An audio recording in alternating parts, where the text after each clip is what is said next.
أعوذ بالله من الشيطان اللعين الرجيم. بفضل الله بسم الله الرحمن الرحيم. الحمد لله رب العالمين الذي بعد فلا يرى وقرب فشهد النجوى. تبارك ربنا وتعالى، ثم الصلاة والسلام على البشير النذير والسراج المنير الطهر الطاهر العلم الظاهر المنصور المؤيد المصطفى الأمجد الذي سمي في السماء بأحمد وفي الأراضين بأبي القاسم المصطفى محمد.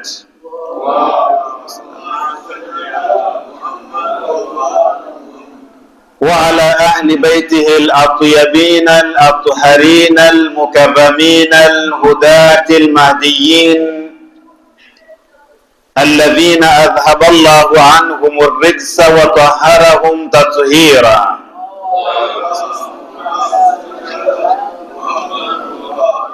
وعلى أصحابه المنتجبين الذين بذلوا مهجهم دون الإسلام فجزاهم الله عن الإسلام والمسلمين خيرا. يقول المولى سبحانه وتعالى في كتابه المجيد: أعوذ بالله من الشيطان الرجيم. لقد من الله على المؤمنين إذ بعث فيهم رسولا من أنفسهم يتلو عليهم آياته ويزكيهم ويعلمهم الكتاب والحكمة وإن كانوا من قبل لفي ضلال مبين. ويقول الله عز وجل أيضا: أعوذ بالله من الشيطان الرجيم. ربنا وابعث فيهم رسولا منهم يتلو عليهم آياتك ويعلمهم الكتاب والحكمة ويزكيهم إنك أنت العزيز الحكيم. ويقول أيضا: هو الذي بعث في الأميين رسولا منهم يتلو عليهم آياته ويزكيهم ويعلمهم الكتاب والحكمة وإن كانوا من قبل لفي ضلال مبين. ويقول رسول الله صلى الله عليه وآله وسلم: اللهم صل على محمد. أنا دعوة أبي إبراهيم وبشرى عيسى عليهما السلام.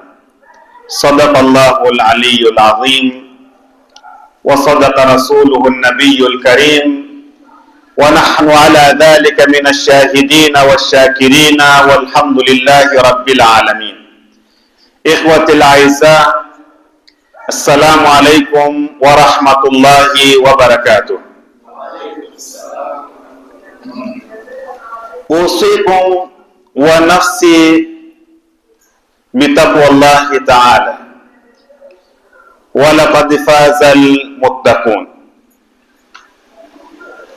Nawahusieni pamoja na kuihusia nafsi yangu juu ya masala nzima ya kumcha Mwenyezi Mungu Subhanahu wa Ta'ala, kujiweka mbali na maharim za Mwenyezi Mungu Subhanahu wa Ta'ala na kulazimiana na taa na kutii amri za Mwenyezi Mungu Subhanahu wa Ta'ala, kwani njia hiyo ndiyo njia pekee ambayo itatufanya tuwe wacha Mungu na kuweza kupata fauzi na ushindi na najati mbele ya Mwenyezi Mungu Subhanahu wa Ta'ala.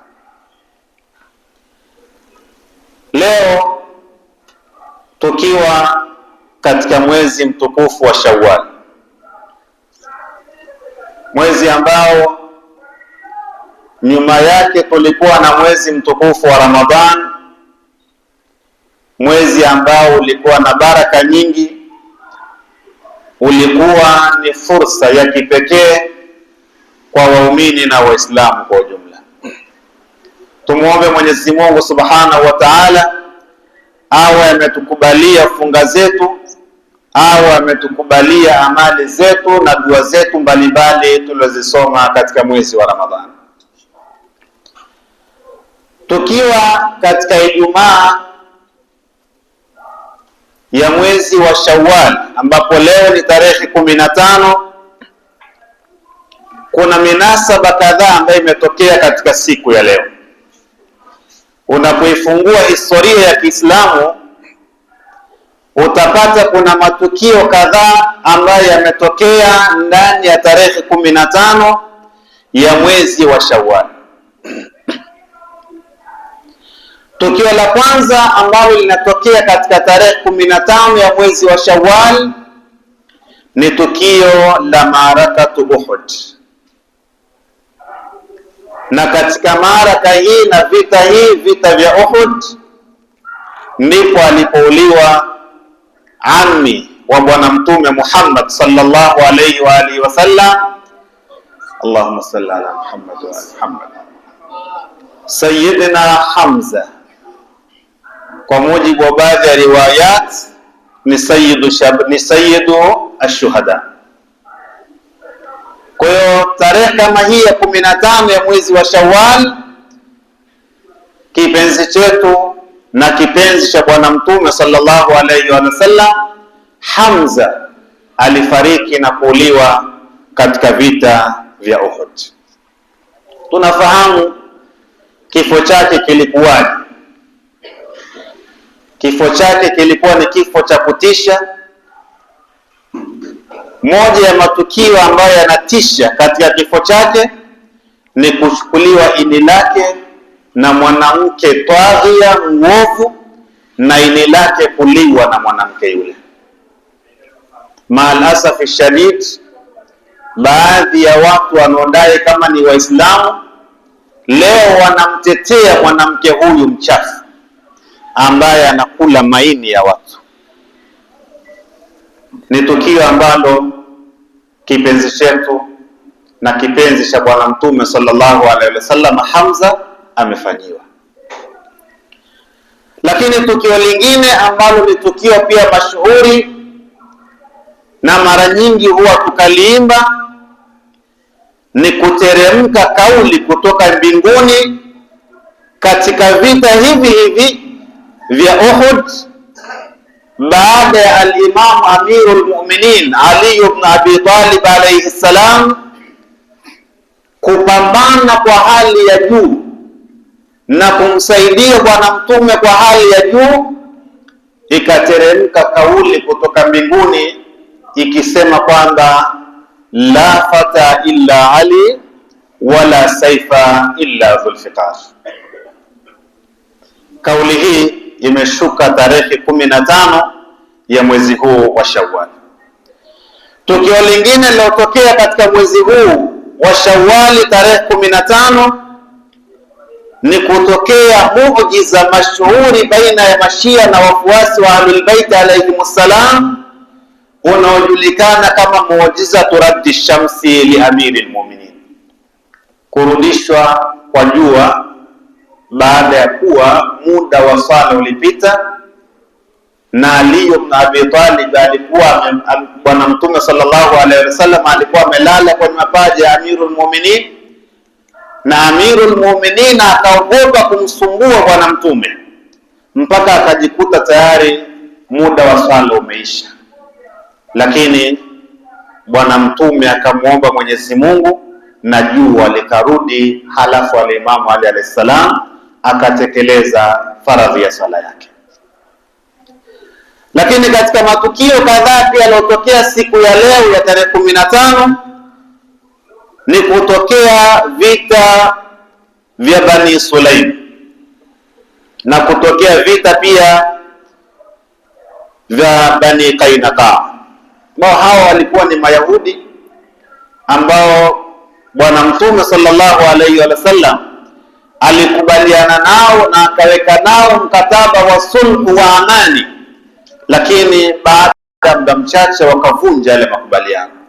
Kwa hiyo Mtume akalazimika kuingia katika vita. Sasa haya ni matukio ambayo yanapatikana ndani ya tarehe hii ya 15 ya mwezi wa Shawwal. Lakini mimi ninacholenga na ninachotaka kukisema kwa leo ni hizi ayati nilizosoma mwanzo kabisa wa mukaddima.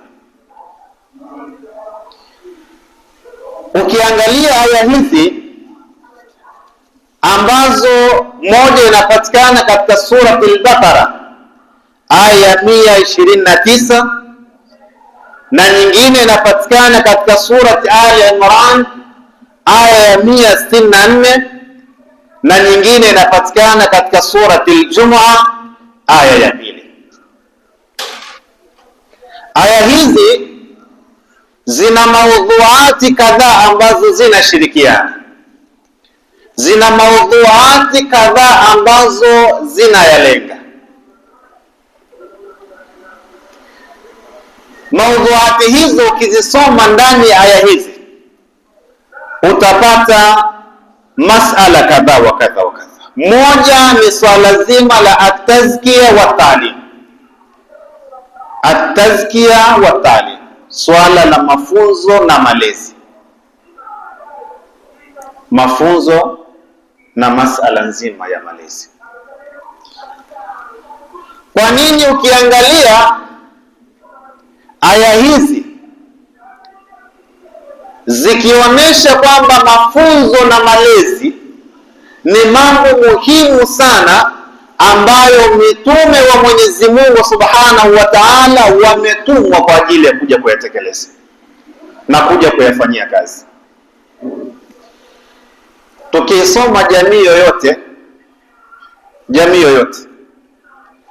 kufaulu kwake katika masala nzima ya kielimu na masala nzima ya kimalezi, jamii ambayo haina elimu haiwezi kufaulu. Jamii ambayo haina malezi haiwezi kufaulu. Malezi na elimu ni msingi muhimu sana katika kufaulu. Ukizisoma baadhi ya jamii ambazo zina elimu peke yake, sababu tukisema elimu hatukusudii tu elimu ambazo zinafungamana na masala ya kumjua Mwenyezi Mungu na mfano wake, la, elimu bishakili na kwa jumla.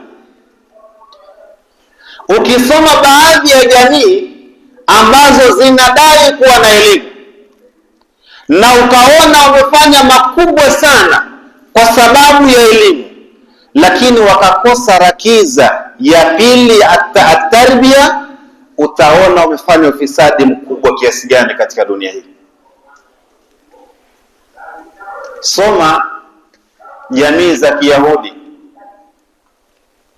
soma jamii za Ulaya kwa ujumla, wamefanya makubwa sana katika masala ya kimaendeleo ndani ya ulimwengu huu, makubwa sana kiasi kwamba sasa hivi unapotaka kupiga mfano wa maendeleo katika ulimwengu huu, utagusa hizi nchi za Ulaya, utagusa nchi za Amerika. Elimu wako nayo na wakafanya makubwa kwa sababu ya elimu waliokuwa nayo, lakini ni elimu ambayo haikuwa na mwongozo, ni elimu ambayo haikuwa na tahdhibu nafsi, ni elimu ambayo haikuwa na tazkiyatu an-nafs. Elimu hiyo inkalaba fasadan, ikageuka kuwa ni ufisadi katika mataifa hayo na mataifa mengine. Ukisoma elimu ambazo tunafundishwa sehemu mbalimbali, ukiangalia fi hadidatihi ni elimu, lakini zinakupeleka wapi katika masala nzima ya atazkia na malezi? utapata ni sifuri. Tunao mashule tunapeleka watoto wetu wakasome, lakini ni mara ngapi utashuhudia mtoto akienda kusoma shule anatoka nyumbani akiwa na maanawiyati fulani, akiwa na malezi fulani, akiwa na hali fulani ya kiucha Mungu, lakini akienda shule badala ya kuongeza ile hali inazidi kupotea siku baada ya siku. Lakini nani atasema kwamba hawaendi kupata elimu? Sema wanaenda kupata elimu. Sasa ni elimu ambazo zimekosa rakiza ya pili ya atazkia. Mmoja katika maulama wetu akasema kwamba Al-Imamu Al-Khumaini Quddisa Sirru akasema kwamba elimu bila tazkia ni dhulumat, ni giza tu. Man zada ilman wa lam yazdad min Allahi qurban, atakayezidisha elimu halafu asizidi ukuruba kwa Mwenyezi Mungu Subhanahu wa Ta'ala, hazidishi chochote isipokuwa ni bu'dan anillah, kukaa mbali na Mwenyezi Mungu. Ndio maana tukaambiwa elimu ambayo haina tazkia, haina uchamungu ndani yake, tukaambiwa ni hijabun akbar, ndiyo hijabu kubwa sana, ndiyo kizuizi kikubwa sana ambacho kinakuzuia wewe kufika kwa Mwenyezi Mungu Subhanahu wa Ta'ala. Kwa elimu ni msingi wa kwanza katika masala nzima ya takaddum na maendeleo. Lakini msingi wa pili ambao ni msingi muhimu sana ni msingi wa atazkia, kujilea, kuwa na malezi, kuwa na uchamungu. Ukiwa na msingi wa tazkia utamuogopa Mwenyezi Mungu Subhanahu wa Ta'ala. Ukiwa na msingi wa tazkia na malezi utajua kwamba hii ni haramu, niache. Ukiwa na msingi wa tazkia utajua kitu hiki si cha kwangu, inabidi nikiache. Ukiwa na msingi wa tazkia utajua kwamba jambo fulani sitakiwi kulifanya, utaliacha. Lakini kama msingi huo hakuna, elimu haitakusaidia chochote, haitakusaidia chochote. Sasa vitu hivi viwili ni vitu muhimu sana ambavyo tulki ala atakina masuliyatin kabira, vinatuachia masulia na majukumu makubwa sana. Sote hapa ni wazazi, ni walezi. Lazima tuhakikishe kwamba familia zetu, watoto wetu, wale ambao tunafungamana nao wanakuwa na elimu pamoja na tazkia. Tutakuwa ni mahodari sana wa kulipa ada kubwa, wa kuwafundisha watoto mashule makubwa yenye hadhi za kimataifa, lakini kama tutashindwa kuangalia nafasi yao ya pili ya malezi, itakuwa vyote ni habaan manthura. Tazalisha jail ambayo haina msaada wote na dini yao, na inaweza ikatumika jaili hiyo kudidimiza dini yao. Ni wangapi masulin na viongozi ambao ni Waislamu lakini wana msaada gani na Uislamu wao? Na huwezi kupinga kama wana elimu, wengi sana. Rejea sasa hivi mataifa mbalimbali wanaosema ni mataifa ya Kiislamu, viongozi wao wanadai Uislamu, wanadai kwamba wana elimu, lakini wakubwa wanaodidimiza Uislamu ni nani? Ni hao viongozi. Hawasimami katika Uislamu wakautetea Uislamu, bali wanasimama kudidimiza Uislamu yauman baada yaum. kila siku.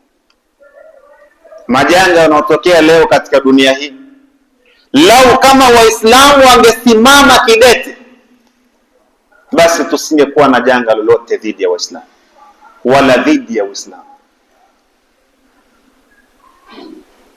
Al-Imam Al-Khomeini Quddisa Sirruhu, yeye anasema kwamba Waislamu kwa nguvu waliokuwa nao na wingi waliokuwa nao, lau kama kila Muislamu angechukua glasi moja ya maji halafu akaenda kumwaga kwenye nchi ya adui wa Waislamu, wangeteketea wote. Sio kubeba silaha, nini? Glasi ya maji. Sasa sikwambiwa kibeba silaha, sikwambiwa wakisimama pamoja, sikwambiwa wakiwa kitu kimoja. Tharawati nyingi tulizokuwa nazo katika nchi za Kiislamu leo zinatumika dhidi ya Uislamu. Mali nyingi tulizokuwa nazo zinatumika dhidi ya Uislamu.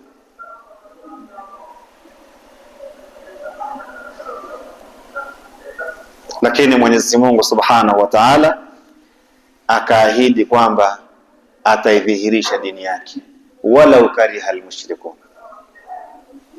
Hata kama mushrikina watakasirika, hata kama watafanya kaidi za aina mbalimbali, lakini Mwenyezi Mungu ameshahidi dini yake lazima itadhihiri, lazima dini yake itashinda.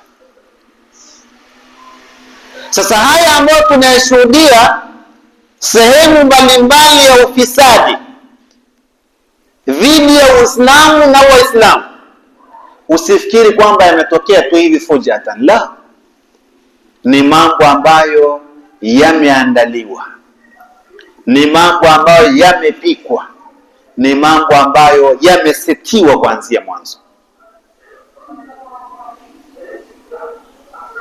Sasa moja ya vitu vilivyotufikisha hapa ni sisi Waislamu kughafilika na majukumu yetu. Yale ambayo ni majukumu yetu tumeghafilika nayo. Ndio maana ni moja ya sababu zimetufikisha hapa.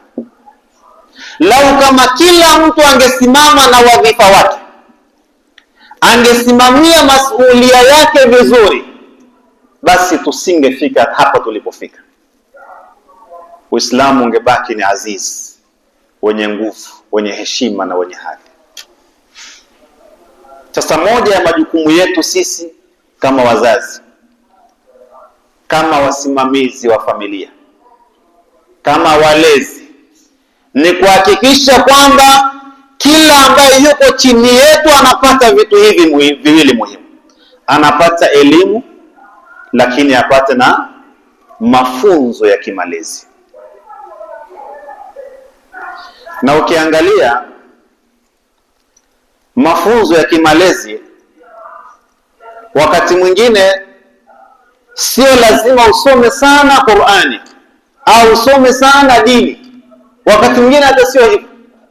Wakati mwingine unahitajika urudi katika fitra yako iliyo salama. Basi urudi katika fitra yako na maumbile yako yaliyokuwa salama, kwa sababu moja ya vitu ambavyo mwanadamu ameumbwa navyo ni kuchukia mabaya. Hivi Mwenyezi Mungu audaa fi kulli insani, ameviweka kwa kila mwanadamu. Hakuna mwanadamu mwenye akili timamu anayependa maovu, hayupo. Kabla haijashuka aya wala hajaja mtume kukwambia kwamba hiki ni haramu, ni kibaya, ni kadha wa kadha, ndani ya fitra yako, ndani ya maumbile yako kuna dhamiri ambaye inakwambia kwamba hiki ni kibaya, kiache, na hiki ni kizuri, kifanye. Machafu ambayo tunayo katika jamii yetu, ukimuuliza hata mtu ambaye hajui alif ba wala hajui maandiko yanaanzia kulia kwenda kushoto ni nini, hajui, ukimuuliza wizi ni mbaya, atakwambia ni mbaya. Ukimuuliza kwamba kudhulumu ni kubaya, atakwambia ni kubaya. Ukimuuliza kwamba kuchukua haki ya mtu bila ruhusa yake, atakwambia ni kubaya.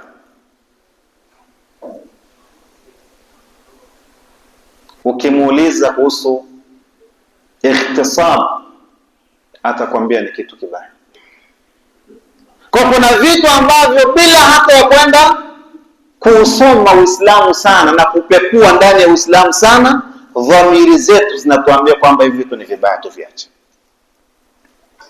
Lakini endapo tutaacha kila mtu afanye anavyotaka, masuliati yetu tuiache, tusije kulaumu kesho ambapo la samahallah tutatengeneza jaili ambayo watadai ni Waislamu, lakini alislamu minhum bari, Uislamu utakuwa mbali nao sana, na wakati huo watakuwa wao wakisema ndo Uislamu umesema. Leo angalia baadhi ya firaq, baadhi ya watu wanaodai Uislamu, watu wanaodai Uislamu, imefikia hatua baadhi ya maovu yanafanyika, maovu ambayo kila mtu anajua ni maovu, ni maasi, kila mtu anajua, lakini maal asafi shadid anatoka mtu bismi din, kwa jina la dini, wa bismi ilm, na kwa jina la elimu, akisema mimi ni mwanazuoni, mimi ni alim, nasema hivi, haya yaliyotokea ni sawa. Kwa nini? Kwa sababu kiongozi wetu ndiyo anayejua kufanya tashkhis ya maslahi makubwa zaidi ya nchi yetu. Ni haramu katika dini zote, lakini anatoka kwa anwani kwamba ni shekhe, ni mwanazuoni, anasema kwamba haya yaliyofanyika katika nchi ya Kiislamu haya hayana shida. Kwa nini? Kwa sababu kiongozi wetu ameyaruhusu, na yeye ndio anafahamu maslahi mapana ya nchi yetu. Yad'una al-islam wal-islam bari'un minhu. Sasa tusie tukafikia marahili hizo, tusie tukafikia sehemu hizo, inabidi tuanze katika msingi imara. Hakikisha kila ambacho ni jukumu lako unalitekeleza.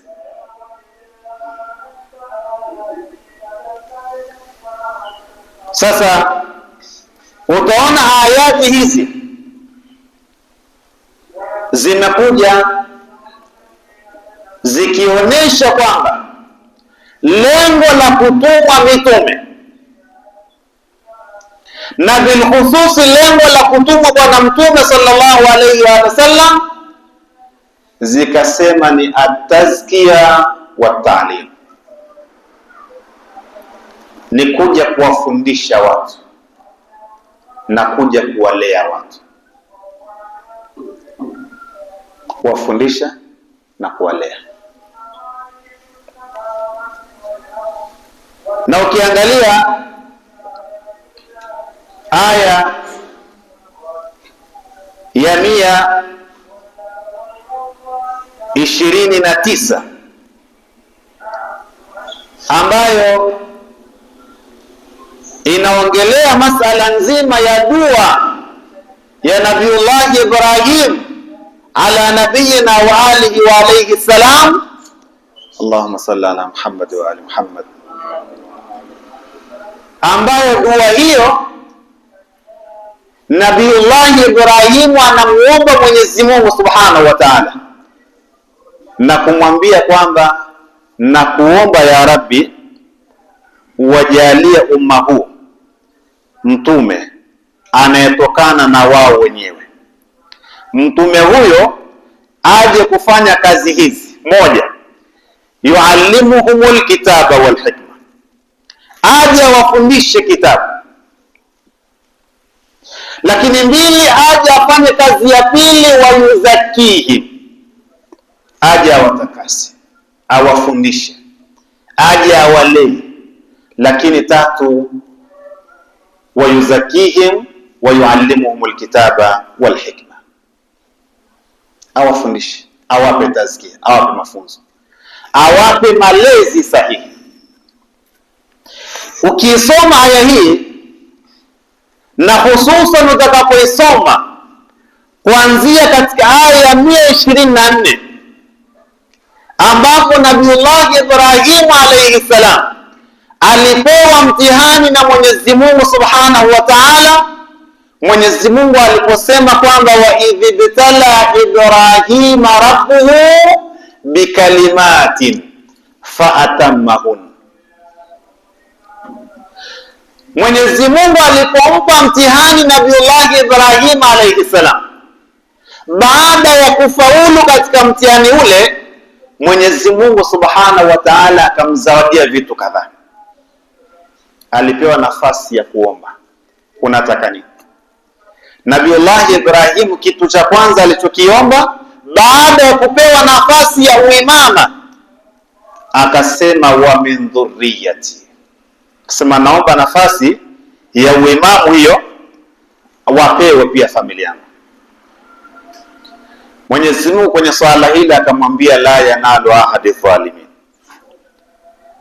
Katika masala nzima ya alimama na nafasi kubwa na tunuku kubwa aliyoipata ya uimamu, akamwambia nafasi hii madhalimu hawezi kuipata, na katika kizazi chako wapo watu wazuri na watakuwepo watu wabaya. Sasa akamwambia hiyo dua itawasibu wale tu ambao ni wazuri, lakini dhalimina minhum hawezi kupata hiyo nafasi. Hiyo ni dua ya kwanza aliomba Nabiullah Ibrahim baada ya kukubaliwa ule mtihani wake na kupewa ile nafasi ya wema. Dua ya pili, Nabiullah Ibrahim akawaombea umma waliokuwa kiishi katika ile sehemu, akasema rabbi ja'al hadha baladan amina warzuq ahlahu min ath-thamarati man amana minhum billahi wal yawmil akhir. Kaomba dua ya pili, Mwenyezi Mungu na kuomba ufanye mji huu kwa ni mji wa amani, fanya ni mji wa amani. Rabbi ja'al hadha baladan amina. Lakini akaongeza warzuku ahlahu min athamarat, waruzuku wakazi wa mji huu, waruzuku matunda mbalimbali, waruzuku neema mbalimbali. Dua hii ikapitishwa na Mwenyezi Mungu Subhanahu wa Ta'ala. Lakini akaomba tena rabbana waj'alna muslimaini laka wa min dhurriyyatina ummatan muslimatan laka wa arina manasikana wa tub alaina. Kaomba kwamba Mwenyezi Mungu tujalie muslimaini laka. Sasa muslimaini kwa maana ya Uislamu, muslimaini kwa maana ya kusalimu amri mbele ya Mwenyezi Mungu Subhanahu wa Ta'ala. Lakini wakaomba pia dhurriya na kizazi chao pia waweze kufuata huo mwenendo. Watuba alaina innaka anta tawwabur rahim. Halafu dua ya mwisho anaiomba sasa kwa ummati Muhammad sallallahu alayhi wa alihi wasallam.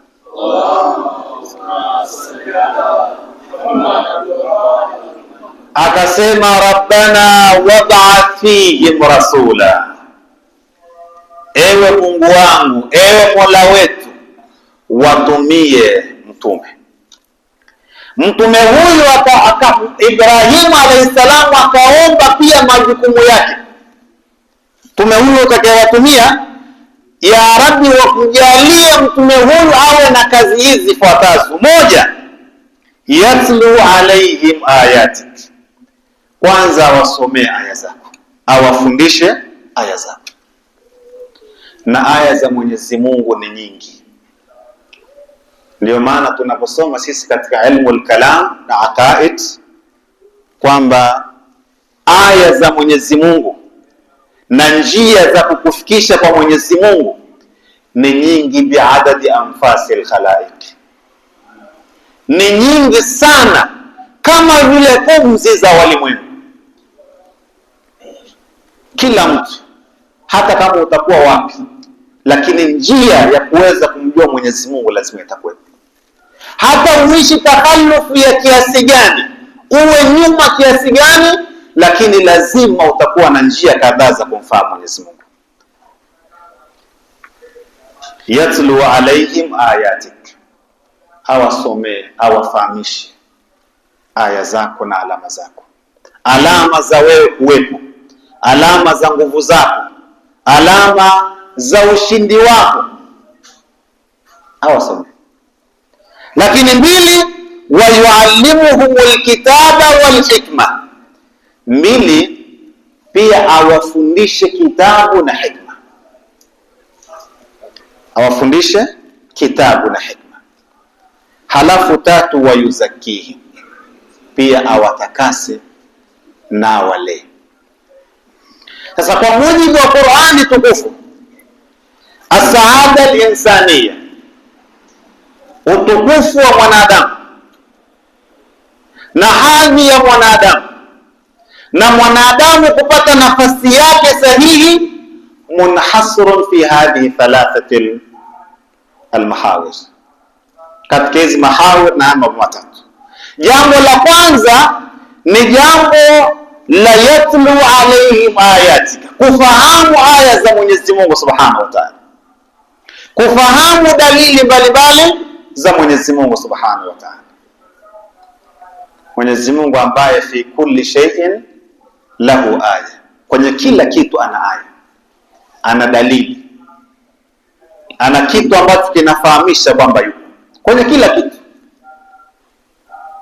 Lakini mbili ni taalimu, kupata elimu. Kwa ukishapata dalili za kufikisha kwa Mwenyezi Mungu, ukapata elimu ambayo itakusaidia wewe kufahamu mambo mengi sana, na kisha ukapata malezi kwa mujibu wa Qur'ani, wewe ndio said, wewe ndio mtu mtakatifu, ndio mtu mwenye hadhi na mtu ambaye anafika kwa Mwenyezi Mungu Subhanahu wa Ta'ala.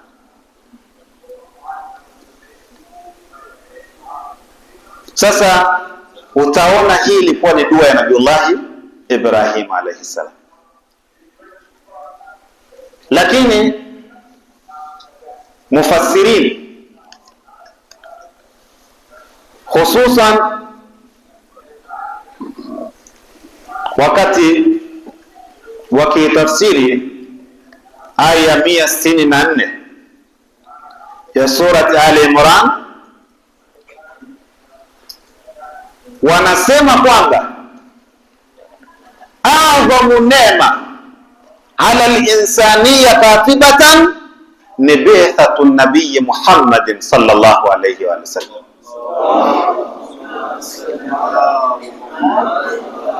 Wanasema hakuna neema kubwa kwa wanadamu kama bi'thatu an-nabiy, kama kutumwa bwana mtume sallallahu alayhi wa sallam.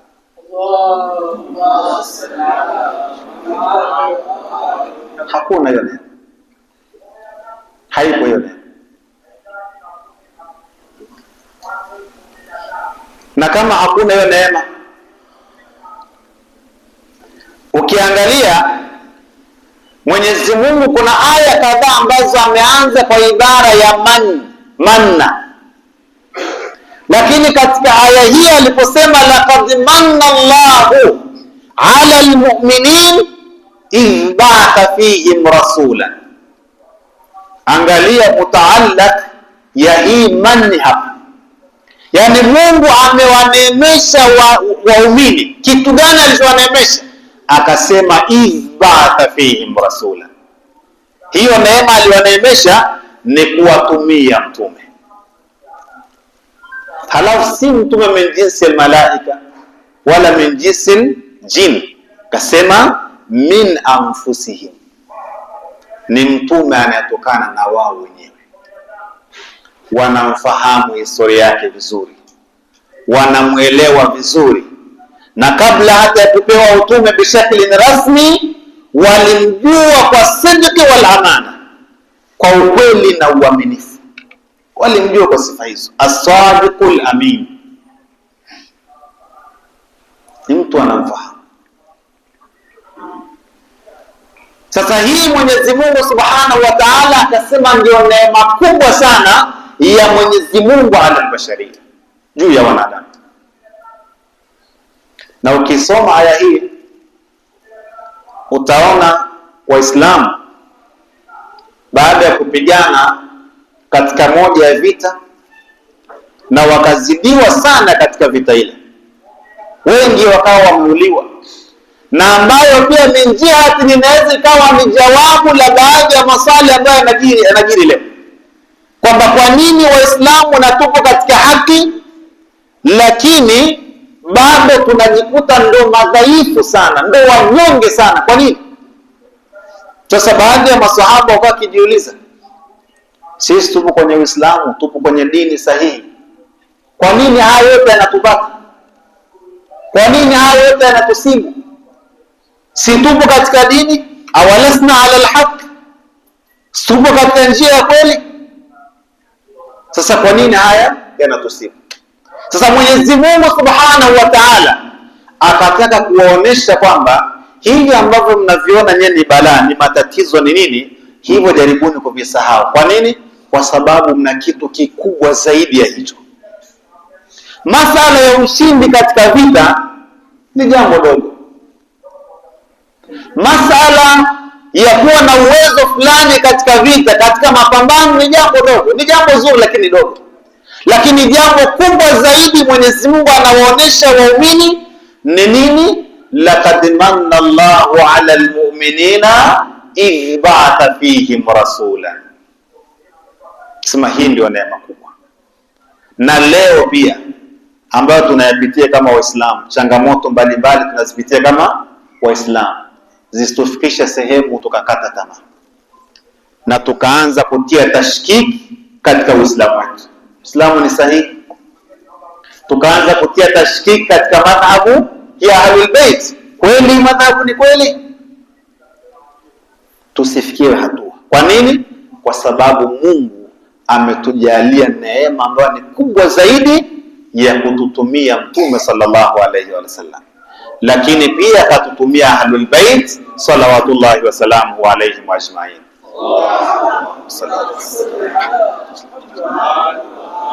Hakuna neema kubwa kama hizo. Na Mwenyezi Mungu Subhanahu wa Ta'ala ndani ya Qur'ani, kati ya kumalizia aya hizi, angalia katika aya mbili zote anasema kwamba wa in kanu min qablu la fi dhalalin mubin. Katika aya mbili katika hizi tatu anaonesha kwamba wa in kanu min qablu la fi dhalalin mubin. Ikiwa hii ni tafsiri sasa halisi ya kwamba ile tunaposema laqad manna Allahu 'ala al-mu'minina idh ba'atha fihim rasulan, ni kwa sababu tafsiri yake iko huku wa in kanu min qablu la fi dhalalin mubin.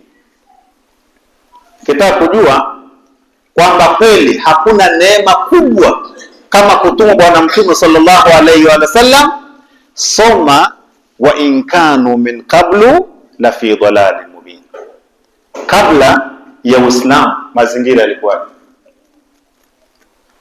watu waliishi maisha ya kinyama, watu waliishi maisha ya ovyo, na sio kipindi hicho tu, mpaka leo.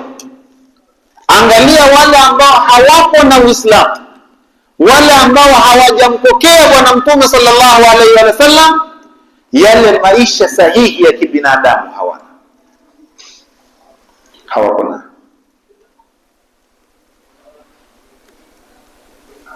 Sasa ukisoma historia hiyo, ukiangalia changamoto ambazo wanazipitia wasiokuwa Waislamu, utaona kwamba kweli ilikuwa ni minna kubwa na ni neema kubwa sana Mwenyezi Mungu kututumia Bwana Mtume Muhammad sallallahu alayhi wa sallam.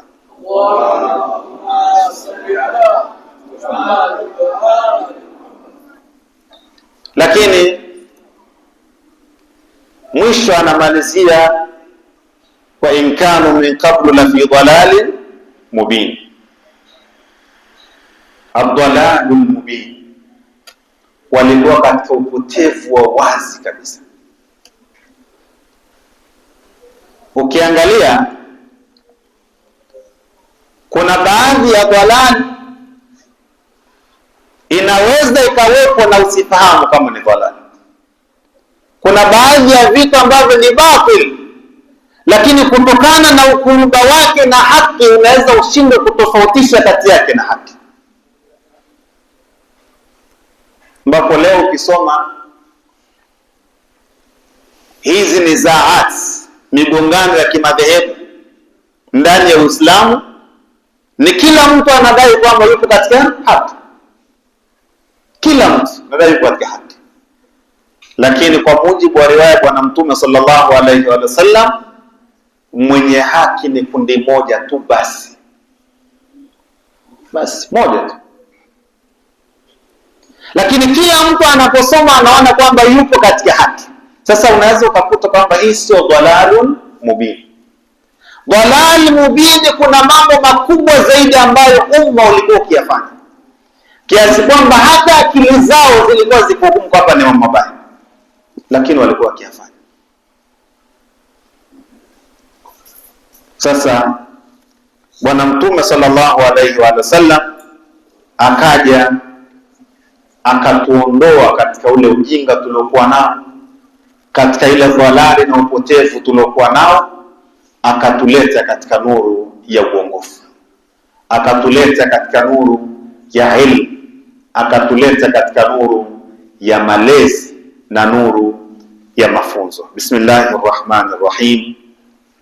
Wal asr innal insana lafi khusr illa alladhina amanu wa amilus salihat wa tawasaw bil haqq wa tawasaw bis sabr.